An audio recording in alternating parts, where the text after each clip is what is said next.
warmest salutations from Acclaimed Heating, Cooling and Furnace Cleaning. I'm Tammy. And I'm Kevin from Acclaimed Heating, Cooling and Furnace Cleaning also, and that reminded me of Charlotte's Web. Salutations, everybody. Absolutely, and warmest salutations, because we need some warmth in this cold. So thank you for joining us for our weekly Facebook Live. We have a great question today from one of our clients, and it's about filters, because filter issues, getting filters in different sizes sometimes can be very confusing. So without further ado, why don't we talk about filtering through filtering through the situation. Fantastic. All right, Kevin, ready? Let's hear it. I'm ready. Okay. Dear Kevin, my goodness, what is going on with these filter sizes? Recently I went down to the basement to check out my furnace filter, and it turned out it was due for a change. I stopped by our local hardware store on the way home from work and picked up a new one. To my surprise, when I put it in my filter rack, I discovered it was way too big. My furnace filter says it's 20 by 25 by 4, and the size on the filter says 20 by 25 by 4 as well. I don't understand what the issue is. Why isn't a filter that says 20 by 25 by 4 really 20 by 25 by 4 signed, filtering through the situations? Oftentimes people will go, if too big, often you hear people saying, I got a filter and I can't get it in. And it says that. That's how you discover that really hard and fast. Yeah, you do discover it hard and fast. So if Charlotte was spinning a word of the day, it would be frustrated. Yeah, really frustrated. I can't believe that we haven't had one of these letters come in already, because this is a really, really common problem. And any furnace that's been installed, usually within the last 3 or 4 years, they all have 4 or 5 inch wide filters. Mm-hmm. And when we change furnaces out, we often replace them to a much better quality 4 inch wide or 5 inch wide filter. Can I interrupt that question? Yeah. That right there? So why is it the filters have changed between a 1 inch and a 2 inch and 4 inch? Like, why have we gone up in numbers? What do you gain? Yeah, really, really good question. So it increases the capacity for higher quality filtration. So it takes more of the dust out of the air, because the more surface area you have, it allows air to pass through there easier. So you can have a 1 inch filter. Why do you have to giggle? Well, because you're kind of looking like, this is a funny subject. This is a very serious subject. Okay, yeah, so, 100%. Yeah, I agree with you. Right? Yes. So, but the filters, they allow more air flow through and still retain their kind of filtration properties. Okay, so I'm going to pause right there. I've got some props. Yeah, we do have some props. So I'm going to pull one up. I'm going to step out of the camera here for a minute. Okay. And so people can just see what you're talking about with the filtration level, the surface area. Fantastic. Okay, so let's scan this back. All right. Uh-oh. Are you still with us? Okay. Yay! Yes. So here is a filter, and I guess what you're saying is because now we have more surface area with the depth. Yeah, we got more surface area with the depth. You can see how wide that is. And that's a 20 by 25 inch filter, 4 inches by wide. 4, yeah. And that's what people call it. And it's always labeled that. So when I take this to show you here, that's what it'll say on there. The big writing there is 20 by 25 by 4. But right beside that, right underneath that, it says 19 3/8. Actually, let's spin it like this. Oh, hey, upside down. It was actually pretty good there. Okay. But there, even better. Yeah. Whoa. There we go. Okay, so the top is 20 by 25 by 4. That's what everybody sees. It's the biggest one. Below it is 19 3/8 by 24 3/8 by 3 3/4. And you would say to yourself, Tammy, that is really, really close. Yeah, that, and I would go and get a 20 by 25 by 4 and think, I don't care about the smaller details. Let's just get this size. Yeah, let's see the next one you got from the hardware store. So let's just hold it up for a second, please. Okay. And then here's 2 others that are that same size, but unfortunately. Yeah, these are really, really similar in terms of what they look like when you get them from your mechanical room. Yeah, so you can and see that one. I'm going to try to bring that in a little bit closer here without the light. So this one here now says 20 by 25 by 5. When you look at this, it looks really close to that other one. And to zoom in to see really closely here, it says actual filter size 19 3/4 by 24 3/4 by 4 3/8. So 2 filters that look very similar to each other in size, but they're not. And this type of scenario goes on and on and on. There's probably 10 different filter sizes. And here's now this one here. Doesn't even say, it just says 20 by 25. But if you look at the size this way, it's 19 7/8 by 24 5/8, and then 4 3/8. So what they would call that probably 20 by 25, people would think it's a 4 or 5. Well, people call it both. Different manufacturers have different things. This is just 3 of about 20 different filters that we see on a weekly basis that are in people's furnaces. And, you know, you asked the question just a little while ago, Tammy, to expand on that great letter, is why? Yeah. And the reason why is because every manufacturer wants to make their own filter, put their own branding on it, and make it a size that you can't go and buy anywhere else. So you're married to the brand. You're married to the brand.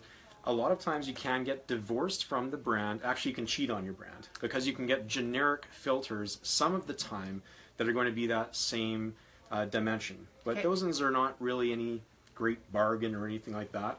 The frustration is that you go to a Home Depot. The Home Depot can't carry 10 of the same size-ish filter that are all a little bit different, and they don't.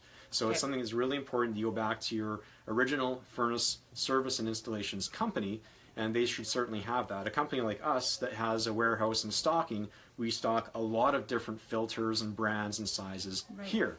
And whatever we may not have here in our warehouse and stock room, we'll be able to get for you usually within about 4 or 6 hours.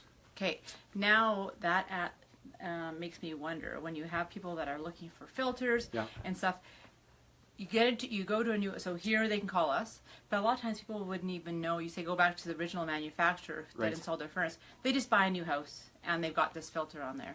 So they could, what? You know what they do? And here's what our guys do, and they don't like it. They find it just as frustrating as the homeowner does. We actually have them measure the filter to their exact dimensions. Okay. So when people are calling us, a lot of the manufacturers are extra sneaky because they actually don't put any model number on it. They don't even put a brand number, any size on it. Yes, because this one here you'll look at, when you call us, and if you're calling anybody looking for, you need all the details. You need the model number, which is that number there. You need the brand, helps with the Healthy Solutions. And you need the exact dimensions. Yeah, the tie numbers. What you need is if you have the brand and it has a model number on it, that's all we need.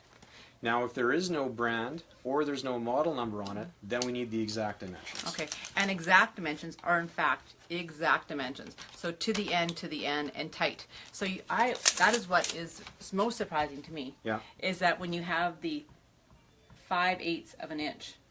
That's pretty exact, so that makes it really complicated for people to source it out. And if you're going to try and tackle going to the hardware store with it, bring your filter with you. Bring your filter with you. Old dirty filter with you. Put it in a garbage bag and bring it in and measure it up exact. Yeah, and don't be surprised when you don't find it there. And the problem with getting a filter that's a little bit smaller just to make do is you're going to have air going around that filter. If you're using something that's going to be too big for it, you can't fit it in there. If you jam it in there so you can just barely get it in, and then you take it out, when you take it out, you lose most of the dust that it trapped in the first place. Yes. And all of these filters, they're really not dissimilar in cost, so you may as well have the right one that fits properly, that's doing the best job possible, because they're all around the same pricing. Okay, you know what? This was not on the letter, but one of the questions we get is... the Merv 8, Merv 11, what that stands for. On a lot of the filters you see that, where it says like Merv 11, Merv 8. Yeah. Explain if you could. Oh, it says... Well, it's actually the Merv rating. Not very many people know this. It's kind of a secret, but it is the minimum efficiency reporting value. Yeah. We install filters, everybody. I can never remember it. Yeah. So they come with a Merv rating from 1 to 16. Yeah. 16 is the highest rating from the Merv rating. It approaches a HEPA quality filter that they would use in clean rooms and operating rooms. Okay. A 1 Merv filter, I've never seen one, because if it's a 1 Merv rating, the manufacturer doesn't want to advertise that it's a Merv 1. So they start advertising that when it's about Merv 8. Okay. And the higher the Merv, the more expensive. Okay. And more efficient. And more efficient catching the smaller dust particles. So I think this letter comes up at this time of year. It's kind of a common, this is the kind of the right time of the year that you'd be changing your filter. If you change it in the fall, you'd want to check on it now to make sure that your filter's in good shape. That with these, with the furnace working so hard in this cold weather, and the higher efficiency filters, they tend to plug up nicely. Well, they do. The higher efficiency the filter, the better it's going to do at taking those smaller dust particles out, and so it's going to be plugging up sooner. Right? And so that's why you're paying for the filters. You want that to be taking all the dust particles out. But when your furnace is running in -30 weather, it's running for a far longer duration of time. And so if it's running for a far longer period of time, you got the smiles again. And if it's running at a far longer period of time, your furnace has a greater chance of overheating. Yes, and I'm way that I attribute this kind of, I can relate to this, is for people that use blow dryers. Yes. Yes. So people that use blow dryers, you have the filter on the back. Yes. And often the air flows through the back of the blow dryer. Right. And through that nice little, which is a really porous filter. It is. It's like a screen. net screen. Yeah. That if it happens to get clogged with dust and debris, you'll burn out your blow dryer or make it overheat. Which it inevitably does. Yes. That is like one of the best analogies I've ever heard, and I wish you'd shared that with me like 23 years ago. Oh.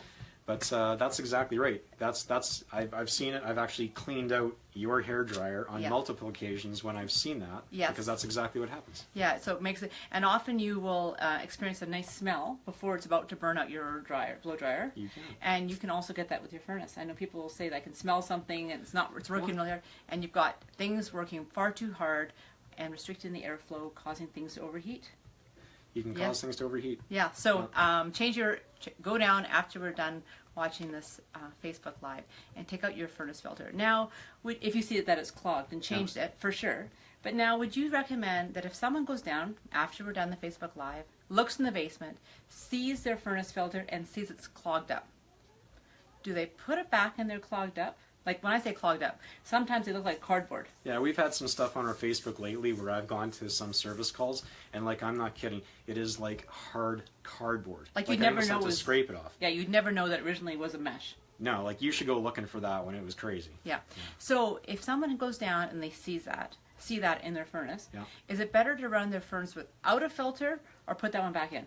Yeah, it's a great question. I would not put it back in if it's that clogged up, but I would go to the hardware store, buy the closest thing you can, put it in there, make do with what you have, and that brings up a part of what I always tell clients, have a spare filter there. Even if it's the most common size, you can go down to any Canadian Tire, Home Depot get. I like people to buy a whole box. We give like a 20% discount when you buy a box of 6. Have those there. You can't really tell your filter's dirty until you compare it to a new one as well. Yes, that is a really good. That's a really good suggestion, because often what you have is if you look at a dirty and clean, then you can see where you used to start from, and that's a really good. That's a great suggestion. On totally. That. And you know, I was in a house yesterday where they had a whole bunch of dirty filters there, and the filters, they're like, why do I have to replace my filter so often? So I'm looking up at the duct system like that in like a 40-year-old house. The ducts hadn't been cleaned for 22 years. So because the ducts were dirty, that filter is loading so fast, where if the ducts were clean, you don't have all that big dust and debris in there blowing in. Cleaning the ducts in that house would reduce their filter change cycle like 5 times. Right. Yeah. That's another good thing to think about this time of year, is the dust level in the house. Yeah, for totally. Sure. And so that's good. We have some information for the people looking for a filter. That's great news. Yeah. And we got some great news this week. Do you know what kind of great news we got this week? Do you remember? Great news we got. And we got this lots week, of always get great news. But Annie, the new dog, got her first haircut. Yeah, that was true. That was true. She looks like a different dog. Yeah. But we're the winners for the Top Choice Awards for heating, cooling, and air conditioning in Edmonton. And that is a huge hooray for our team, and a huge hooray for people that take the time to vote. That is it's an accolade that we are very proud of. This is our 3rd year of winning that. Top Choice Awards, which is a recognition of customer service, and they do a really stringent voting process. And one of the benefits that we get from one of the many benefits we get from the Top Choice Awards is feedback from people that have filled out the voting questionnaire. Yeah. And it gives you areas of suggestion, of feedback, comments, things they like, things they wish we would do. And so that's really awesome, really cool information that we get on that. So we love having that information and feedback back. So that's huge accolades to our team, and thank you from the customers that would take the time to do that. That's awesome. Yeah, that's amazing. That shows basically we can't do that without great service from the time somebody calls here or emails for service to the time we're calling them to find out how things were and our technician says goodbye. So our entire team, thank you very much for being so great every day and making this possible, because it's our team that makes it possible, not us. So we're so proud of everybody that works here at Acclaimed. So that's really great. Yeah, and one other bit, that if you ever experience Acclaimed, and it is not a beyond fantastic experience, do take the time, if you could, to share your thoughts and feedback with us, because we use every situation as a learning moment for our team and get feedback, and there's no mistakes but opportunities to learn on different things. And so we appreciate people giving us the opportunity to rectify a situation should that ever happen, that they experience something that was less than a splendor experience. Well, I know this is a long Facebook Live, but, yes, I have to say the reason I believe truly why we win these awards, and they're independent awards, they're not made up, no. It's because of our great service. But a company of our size, and any company, is going to have its occasional problem. There's going to be a problem that occurs somewhere, and we take care of issues that come up with our clients and problems really, really seriously. We really care about them. We jump on them immediately. We really go through all the steps to go through the extra mile as much as we possibly can. Yeah. And those customers that ever do have a situation that we haven't, done something perfectly, they're clients for life because of the way that we handle that situation. And that's why I'm so proud of our guys, because that's what we do. They all know that that's our culture, and we do that every day. Yes. And the biggest compliment we get is when we get a referral from somebody for something, and know that we do not take that referral lightly. We know that when you are saying, try calling Acclaimed for some service, or call them for an estimate or for service, we understand the magnitude of the impact that is when you give someone that referral for your personal, if you're saying this is what I've experienced, and platforming it in a way that you understand, that we understand, and we are gracious, we are very grateful for the opportunity to serve those clients. So anyway, thank you for that. That's it. We have nothing else. This is a long Facebook Live. Yeah. The filters we talked about, change your filter. It's supposed to get warmer this weekend. The ebb and flow of this day. One of the things that we had experienced when it was cold is the intakes of the furnaces being clogged up, because the air is so humid. You can feel it. It's sharp. It bites out there. So to keep the air in the intake clear. Is that right, Kevin? Yeah, it's really interesting. The last cold snap we had, like a week and a half ago, way more hoarfrost built up in that. It was the same temperature, different environmental conditions, but around the same temperature. Yeah. It's really interesting. It's not happening as much this cold snap, but that's such a crazy thing environmentally with the weather, how you do have those problems and don't. But that's definitely one of the things to check. Filter is the first one to check. Second one is that vent outside to make sure it's not clogged with frosty snow. And it turns your furnace off because of restricted air? It restricts the airflow. When it's restricting the airflow going into the furnace, it's not safe for the gas to burn. So the furnace knows it's not safe because there's all these safety controls on it, and then shuts your furnace off so it can't ignite that gas because it knows it's not safe. Which is important. It's very important. Yes. All right. Well, thank you, everybody. I also made a little short Facebook Live this week because we got over 1,000 likes on our Facebook page, which is so great. That's so great. Thank you very much for sharing our feedback posts and sharing it with people that are in your world, and liking and commenting. It is important for us to hear what you have to say and things that you want to see. Continue with the letters for the Dear Keven letters, and have a great weekend. Salutations, everybody. Yeah. Warm salutations.